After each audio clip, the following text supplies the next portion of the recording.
Hi guys, नमस्ते। सबसे महत्वपूर्ण तुम हो कि पहले सीज़न का ये आखिरी सेशन है और आज हम कुछ छोटी छोटी बेसिक चीज़ों की बात करेंगे, जैसा कि मैंने स्टोरी में बताया था। और उसके बाद में हमारे अब तक के जो चारों सेशन हुए हैं उनकी एक समरी लेंगे कि हमने अब तक क्या क्या सीखा, और फिर हम इसको रैप अप करेंगे। ठीक है। ये सेशन लाइव कुछ पर्सनल रीजंस की वजह से नहीं हो पाया, तो मैंने सोचा कि मैं एक वीडियो रिकॉर्ड कर देती हूँ और आप लोग उसे देख सकते हैं जब भी चाहें। तो शुरू करते हैं। सबसे पहले शुरू करते हैं हम इमोशंस, फीलिंग्स और मूड। तो इमोशंस, फीलिंग्स और मूड ऐसे शब्द हैं जिन्हें हम बहुत ही इंटरचेंजेबली यूज़ करते हैं। अ, हमें इनके बीच का अंतर अक्सर नहीं पता होता है। तो आज हम देखते हैं कि इनके बीच में बेसिक डिफरेंस क्या है। तो जो इनका एक क्लियर डिफरेंस जो हम देख सकते हैं वो ऐसे है कि टाइम के कॉन्सेप्ट के साथ अगर हम लेकर चलें तो इमोशंस आते हैं सबसे पहले, फिर फीलिंग्स आती हैं, फिर मूड आता है। ठीक है। मतलब क्या है इसका? इमोशंस होते क्या हैं? इमोशंस होते हैं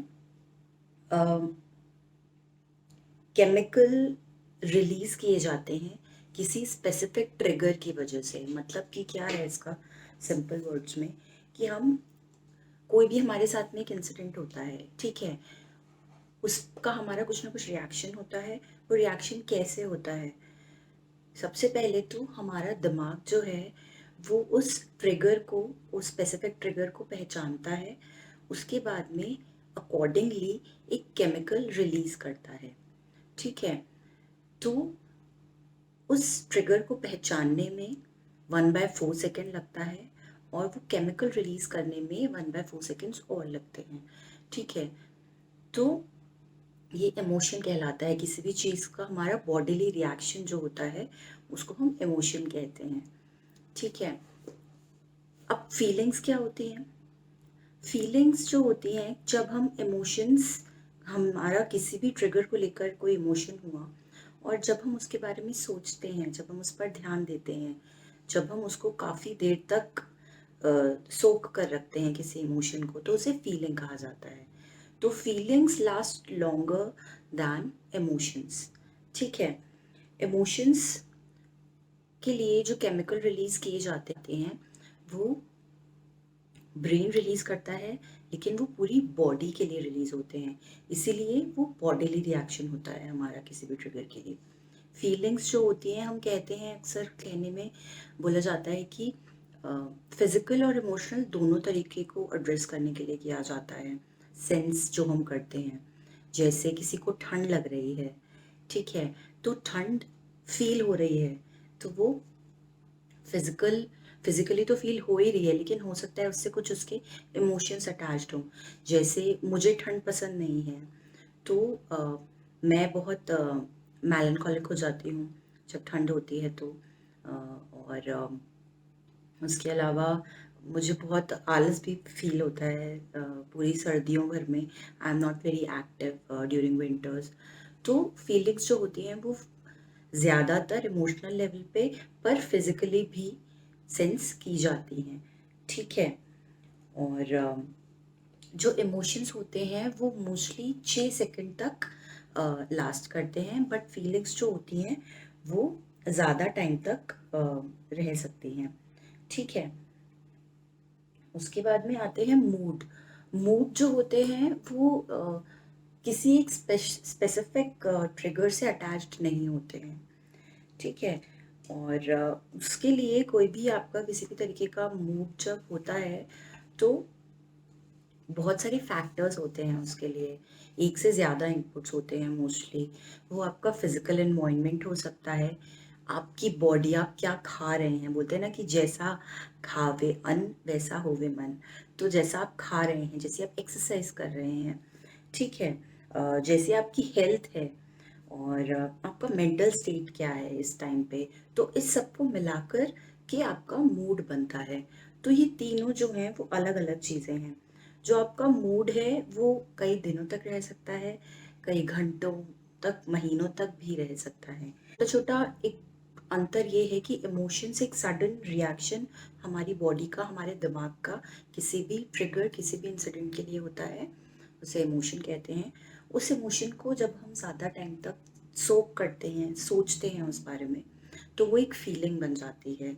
और बहुत सारे इमोशंस को मिक्सअप करके और हमारे एनवायरनमेंट और बहुत सारे दूसरे फैक्टर्स से हमारा मूड बनता है। ठीक है। और फीलिंग्स जो होती हैं वो अलग अलग इंसान का अलग अलग ट्रिगर के लिए या अलग अलग इमोशंस का परसेप्शन क्या होता है। हो सकता है मेरे लिए गुस्सा करना एक अलग फीलिंग हो, आपके लिए अलग हो। कुछ लोग चुप रहते हैं जब उन्हें गुस्सा आता है, तो कुछ लोग बहुत आउटस्पोकन हो जाते हैं जब गुस्सा आता है तो। ठीक है। और गुस्से के साथ साथ में बहुत सारी मल्टीपल इमोशंस होते हैं। मतलब anger is not just anger, उसमें फ्रस्ट्रेशन हो सकता है, अनॉयंस हो सकता है, उसमें डिसअपॉइंटमेंट हो सकता है, बहुत सारी चीज़ें हो सकती हैं। तो फीलिंग्स भी मल्टीपल इमोशन, फीलिंग्स में भी मल्टीपल इमोशंस हो सकते हैं। एक छोटा सा एग्जांपल लेते हैं। मान लीजिए कि आप जंगल में हैं और जंगल में अ, अचानक से कोई वाइल्ड एनिमल आ जाता है जिससे आपको डर लगता है, तो एक सडन इमोशन आएगा फियर का। ठीक है। लेकिन अगर आप जंगल में पूरी रात घूम रहे हैं और आपको लगातार डर लग रहा है, फीलिंग आ रही है फियर की, उस फियर में बहुत सारी चीज़ें होंगी।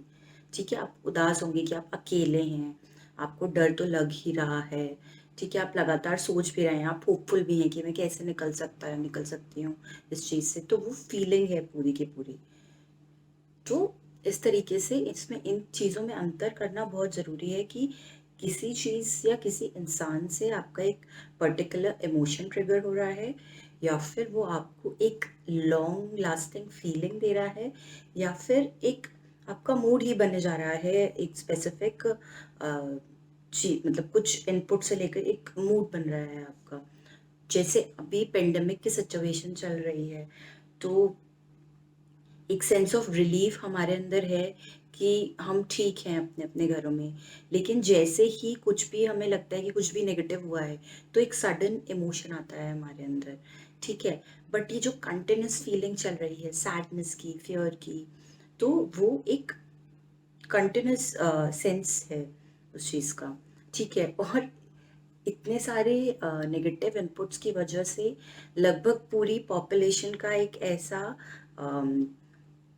पैनिक वाला मूड बना हुआ है। तो इसको हम ऐसे भी समझ सकते हैं। ठीक है। तो ये हो गई इमोशंस, फीलिंग्स और मूड की बात। उसके बाद में हम बात करते हैं पैनिक अटैक्स और एंजाइटी अटैक के बारे में। तो ज़्यादातर लोगों को पैनिक अटैक्स और एंजाइटी अटैक्स के बारे में पता नहीं होता है। इसको भी, इन दो टर्म्स को भी इंटरचेंजेबली यूज़ किया जाता है, क्योंकि इसकी वजह भी बहुत वैलिड है। क्योंकि इन दोनों अटैक्स के जो सिम्टम्स होते हैं वो काफ़ी सिमिलर होते हैं। ठीक है।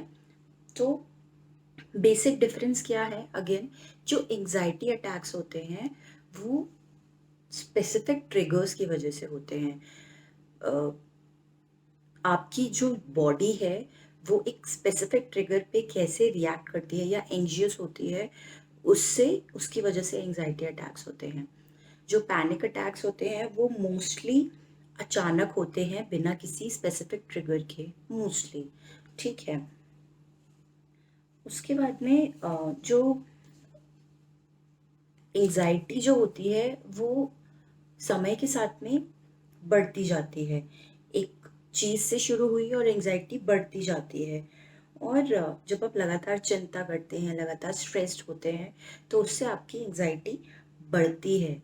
और आपको एक सेंस ऑफ पोटेंशियल डेंजर रहता है कि किसी चीज़ से आपको खतरा हो सकता है, कोई चीज़ आपको नुकसान पहुंचा सकती है। ठीक है।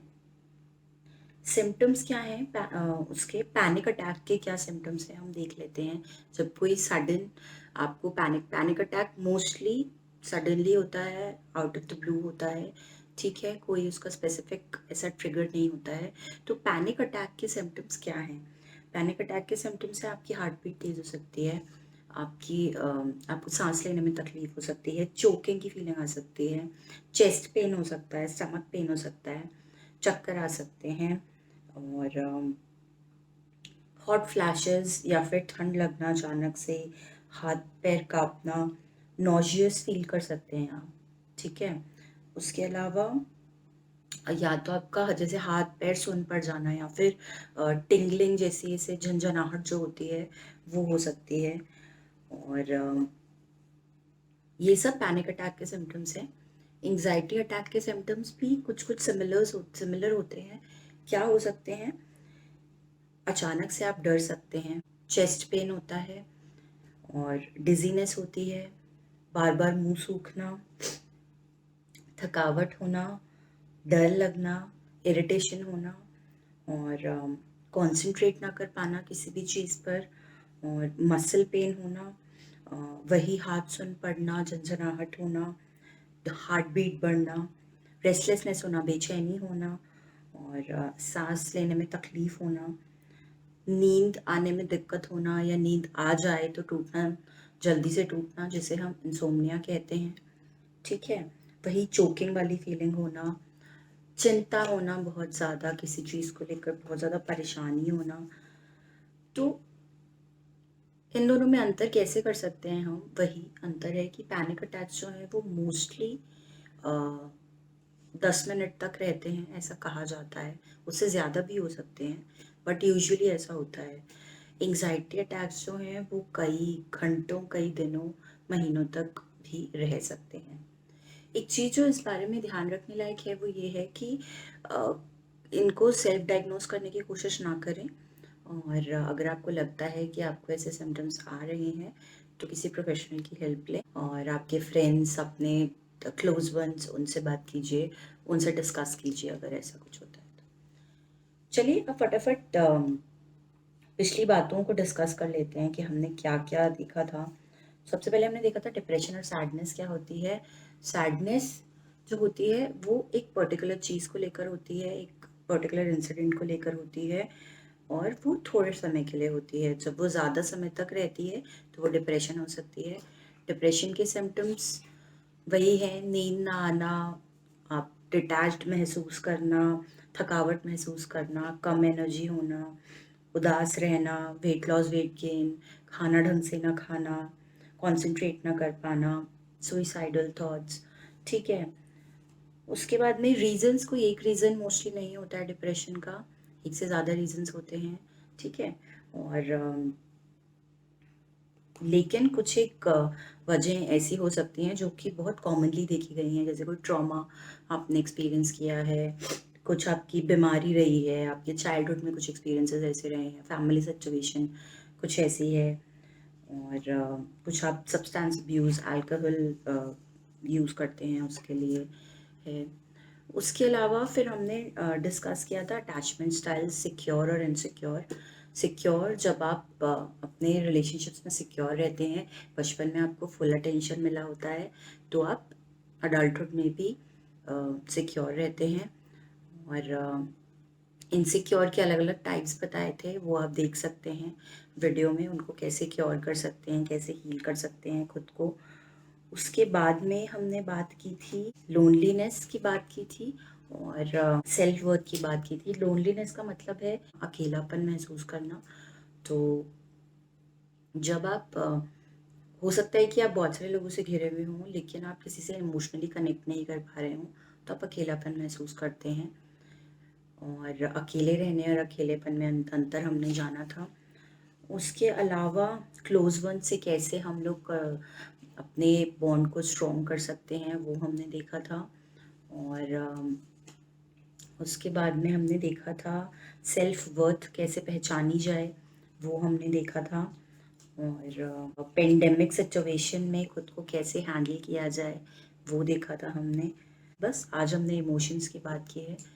तो ऐसे ही अपना प्यार बनाए रखिए, फिर से मिलेंगे। सबसे महत्वपूर्ण तुम हो कि अगले सेशन में, अगले सीज़न के अगले सेशंस में। तो अपना ध्यान रखिए। Thank you so much, bye.